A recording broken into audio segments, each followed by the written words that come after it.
आज आपण क्रिस्टल स्ट्रक्चरमध्ये असणाऱ्या अरेंजमेंटची पॅकिंग इफिशियन्सी बघणार आहोत. पॅकिंग इफिशियन्सी म्हणजे त्यामध्ये असणारे युनिट सेल्स एकमेकांशी किती टक्के पॅक असतात आणि किती टक्के व्हाईट स्पेस असतो किंवा एम्प्टी स्पेस असतो त्यामध्ये, हे आपल्याला पाहायचं आहे. प्रत्येक टाईपच्या क्रिस्टलमध्ये आपण ते पाहणार आहोत. म्हणजे जसं की सिम्पल क्यूब म्हणजे SC, BCC body centred cubic आणि FCC फेस सेंटर्ड क्यूबिक. तर या ठिकाणी आपण पॅकिंग इफिशियन्सी म्हणजे काय किंवा त्याचे डेफिनेशन काय.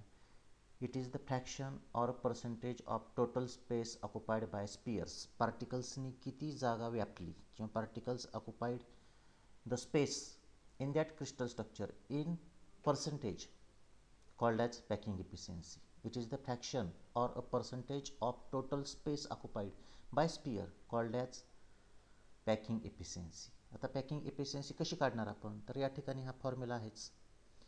Volume occupied by particles in unit cell म्हणजे युनिट सेलने किती व्हॉल्यूम ऑक्युपाय केलं आहे divided by total volume of unit cell into 100. कशामुळं, कारण आपल्याला पर्सेंटेजमध्ये काढायचं त्यामुळे 100 घेणार आपण. म्हणजे पॅकिंग इफिशियन्सीचा फॉर्म्युला लक्षात ठेवा तुम्ही. काय, volume occupied by particles in unit cell divided by total volume of unit cell into 100.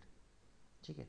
तर आता आपण एक एक बघणार आहोत. Packing efficiency in simple cube lattice or SC lattice.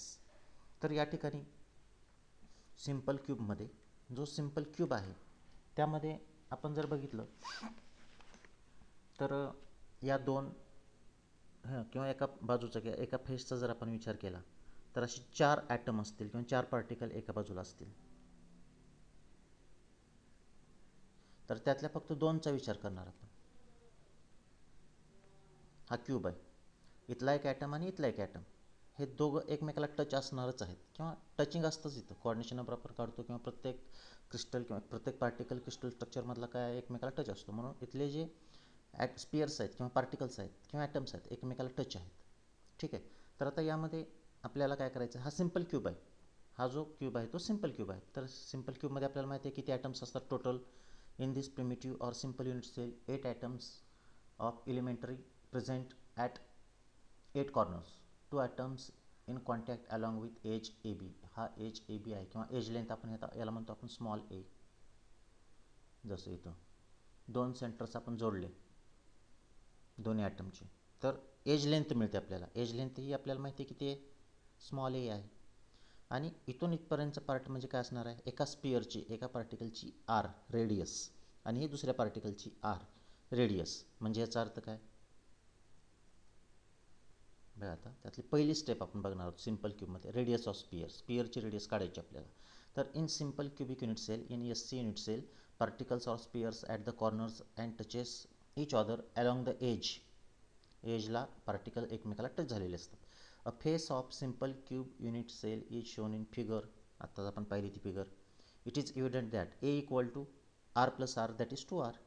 ए म्हणजेच काय, R 2R आहेत, R प्लस R म्हणजेच A, म्हणून A equal to 2R or R equal to radius कशी A/2 edge length divided by 2 where R is the radius of atom and A is the length of unit cell. त्यानंतर second step यातली simple क्यूबचं आपण packing efficiency काढतो. त्यातला पहिला आपण step काय पाहिली, पहिली तिथं आपण रेडियस काढली, एज लेंथवरून रेडियस काढली. आता व्हॉल्यूम ऑफ स्पियर, व्हॉल्यूम काढायचं आपल्याला. दुसऱ्या याच्यामध्ये काय काढायचं आहे, व्हॉल्यूम. आता जनरली आपल्याला माहिती आहे फिजिक्समध्ये आपण पाहिलं असेल volume of sphere equal to काय फॉर्म्युला असतो, 4/3 pi R cube. 4/3 pi R cube. हा 4/3 pi R cube. R means radius of sphere. मग आता व्हॉल्यूम ऑफ वन पार्टिकल, एका पार्टिकलचा व्हॉल्यूम काढायचं आपल्याला. इथं व्हॉल्यूम ऑफ वन पार्टिकल. मग इथं आरची व्हॅल्यू आपल्याला माहिती आहे, वन पार्टिकल म्हणजे सिम्पल क्यूबमध्येच असतो आणि आरची व्हॅल्यू इथं आपण काढलेलीच आहे A/2. याच्यामध्ये ठेवायची फक्त आणून 4/3 पाय आहे तसं राहील इंटू A/2 आर क्यूब म्हणजेच A/2 क्यूब. आणि हे सगळं सॉल्व केल्यानंतर पाय A क्यूब डिवायडेड बाय 6 काय आलं, हे त्या स्पियरचं व्हॉल्यूम आलं टोटल, त्या व्हॉल्यूमचं स्पियर. आता टोटल व्हॉल्यूम ऑफ पार्टिकल, पार्टिकलचं टोटल व्हॉल्यूम कसं काढणार आपण. टोटल व्हॉल्यूम काढत असताना आता याच्यामध्ये आपल्याला माहिती आहे सिम्पल क्यूबमध्ये फक्त एकच ॲटम असतो. आपण कसा काढला, each atom at 8 corners contributes its 1/8 and here are 8 corners, so 1/8 into 8 equal to 1. simple cube contains only one atom or particle or sphere, since total volume of particles equal to 1 into pi a cube divided by 6. समजा या ठिकाणी 5 particles असले असते या ह्याच्यामध्ये, तर काय केलं असतं 5 पाय ए क्यूब डिवाइड बाय 6, पण आता इथं 1 आहे म्हणून इथं 1 लिहायची गरज नाही आपल्याला, म्हणून पाय ए क्यूब डिवाइडेड बाय 6 म्हणजे volume occupied, total volume occupied by particles. आता आपला फायनल जो आहे तो काय काढणार आपण, packing efficiency equal to volume occupied by particle in unit cell divided by total volume of unit cell into 100. मग आता या ठिकाणी व्हॉल्यूम ऑक्युपाईड बाय पार्टिकल किती आहेत आपले, पाय ए क्यूब डिवाइडेड बाय 6, पाय ए क्यूब डिवाइडेड बाय 6 म्हणजे हे, आणि total volume of unit cell किती असतं आपल्याला माहिती आहे, एज लेंथ, त्यानंतर म्हणजे लांबी रुंदी उंची, width into height into breadth, that is A into A cube into 100. आणि हे सॉल्व केल्यानंतर आपल्याला पायची व्हॅल्यू आपण इथं ठेवतो आहे, पायची व्हॅल्यू किती आहे 3.142. ठीक आहे, ए क्यूबला ए क्यूब कॅन्सल होईल, 100 पाय डिवाइड बाय 6 येईल आणि पायची व्हॅल्यू आहे एवढी.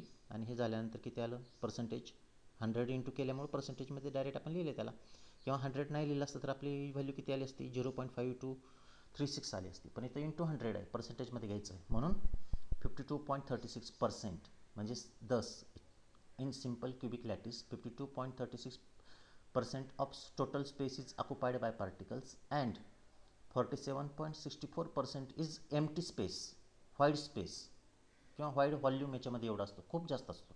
सिम्पल क्यूबमध्ये जो व्हॉल्यूम असतो तो खूप जास्त असतो. याच्या नोट्स मी याच्यानंतर या व्हिडिओनंतर तुम्हाला टाकणार आहे, पण हे बघा आणि समजून घ्या आणि या नोट्स लिहा. असेच आपण अजून परत 2 बघणार आहोत, त्याचे 2 वेगळे व्हिडिओ मी सेपरेट करतो.